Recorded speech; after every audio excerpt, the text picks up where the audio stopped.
تمام جگیرداروں سے پوچھ لیں. یہ اناج زمین کی زکات ہے، پوچھ لیں سب جگیرداروں سے. تمام سرمایہ دار ٹھیک ٹھیک زکات دیں. دولت مند، تمام تاجر، تمام سرمایہ دار، تمام کارخانے دار، تمام ملک مالکان، تمام صنعت کار، تمام زمیندار، تمام جگیردار زکات اور عشر ادا کریں. تو پھر اللہ کی غلامی کے علاوہ کسی کی غلامی نہیں ہوگی. اب تک ہم غلامی سے نکل ہی نہیں رہے ہیں. ہم غلامی کے بندھن مضبوط سے مضبوط تر ہوئے چلے جا رہے ہیں. اور یہ بھی یاد رکھیے گا، حکمرانوں کا بگاڑ تو ہے ہی ہے نا. جو قامت الناس کا حال ہے، تاجر شور مچاتے ہیں، کتنے ہیں جو ٹھیک ٹھیک زکات دیتے ہیں، کتنے صنعت کار ہیں جو ٹھیک ٹھیک زکات دیتے ہیں، کتنے سرمایہ دار ہیں جو زکات دیتے ہیں، کتنے زمیندار ہیں، کتنے جاگیردار ہیں کہ جو ٹھیک ٹھیک عشر ادا کرتے ہیں. نہ عشر ادا ہوتا ہے نہ زکات ادا ہوتی ہے. اور نماز کا عالم ہے وہ بھی دیکھیں.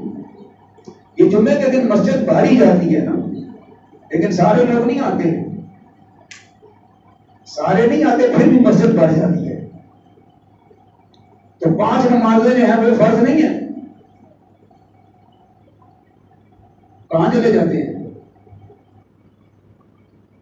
آپ کہیں گے کہ جناب دوسری مسجد بھی جمعے کے دن بھر جاتی ہے، تیسری بھی بھر جاتی ہے، باوجود اس کے کہ سارے لوگ جمعہ نہیں ادا کرتے.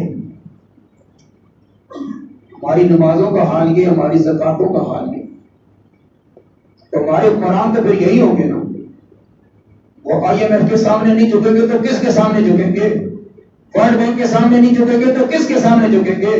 جب اللہ کے سامنے نہیں جھک رہے ہیں، جب اللہ کے دین پر عمل نہیں کر رہے ہیں، جو نماز کے نظام کو قائم کرنے والے تھے، زکات کو ادا کرنے والے تھے، ان کا عالم تو یہ تھا کہ زکات لے کر پھر رہے ہیں، کوئی زکات وصول کرنے والا نہیں ہے.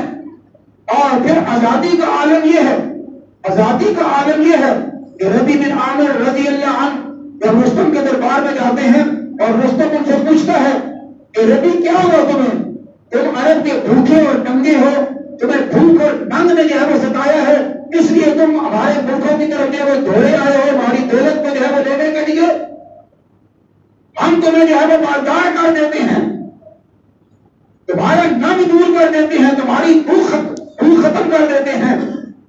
ربی بن عامر رستم کے دربار میں ذرا غور تو کیجیے کہ کسرا ایران کی اس وقت سلطنت کیسی سلطنت تھی.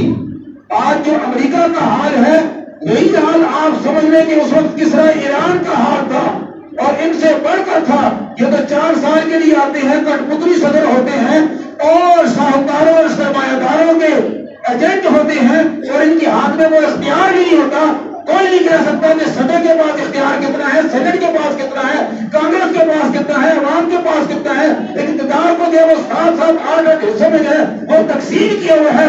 کہاں یہ اقتدار جو ہے وہ کٹپتلیوں کا اقتدار، اور جو کہاں کسرا ایران کا اقتدار، شہنشاہ ایران کا اقتدار کہ جس کا حکم جو ہے وہ سب کچھ ہوا کرتا تھا، اس دربار میں جو ہے وہ پہنچتے ربی بن عامر اور اپنے گدے کو جو ہے اس کے گاؤں تکیے کے ساتھ باندھتے ہیں اور اپنے نیزے کو جو ہے وہ کاٹتے ہیں اور اس کی آنکھوں میں آنکھیں ملا کر کہتے ہیں سنو رستم، ہم بھوکے بھی تھے، ننگے بھی تھے، یہ سب کچھ تھا، لیکن آج تمہارے پاس اس لیے نہیں آئے ہیں، آج اس لیے تمہارے پاس آئے ہیں کہ اخراج العباد من عبادت العباد الى رب العباد، بندوں کی بندگی سے نکال کر ایک اللہ واحد کی بندگی کی طرف لانا، یہ ہمارا پیغام ہے. اگر تمہیں تسلیم ہے تو تم ہمارے بھائیوں، اقتدار تمہارے پاس رہے گا، اور اگر یہ تسلیم نہیں ہے تو پھر تم ہمارے محبوب بن کر جزیہ ادا کر رہو، تم ظالم بن کر اور متکبر بن کر نہیں رہ سکتے.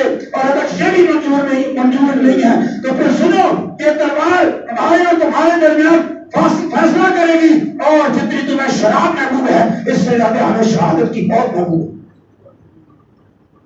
یہ وہ آزادی ہے جو اللہ کے رسول نے عطا فرمائی. اللہ کی بندگی یہ آزادی عطا کرتی ہے۔ وہ آزاد تھے، اب وہ غلام ہیں۔ غلاموں کی کیا رائے، غلاموں کا کیا فیصلہ؟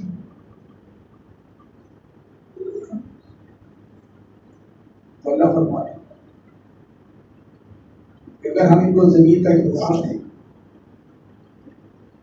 تو الذین مکناہم فی الارض اقاموا الصلاۃ وآتوا الزکاۃ وامروا بالمعروف ونہوا عن المنکر، یہ نماز کا نظام قائم کریں گے،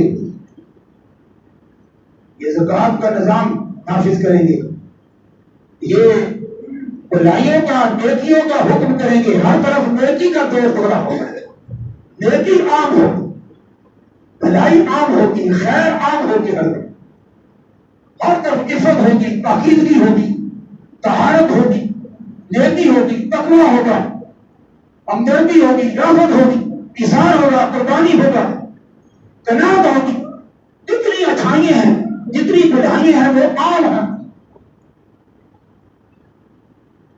بھلائیوں کا حکم ہے ونہوا عن المنکر، اور یہ منکرات کو، برائیوں سے منع کر کے برائیوں کو روکے تھے۔ ان کے دور میں برائیاں جو ہیں وہ غالب نہیں ہوگی، برائیوں کی ترویج نہیں ہوگی، غالب نیکی ہوگی، بدی مغلوب ہو جائے گی۔ وَلِلَّهِ عَاقِبَةُ الْأُمُورِ، سارے کے سارے امور بالآخر انجام کے لحاظ سے تو اللہ ہی تک پہنچتی ہے۔ یہ آیات نازل ہوئی ہجرت کا دوسرا سال ہے۔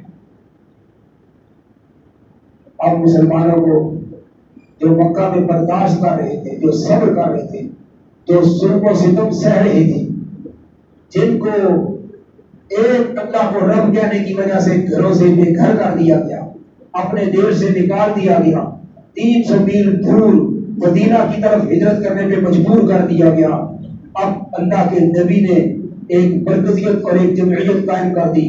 اب مسلمانوں کو بارگاہ الہی سے اذن جہاد مل گیا۔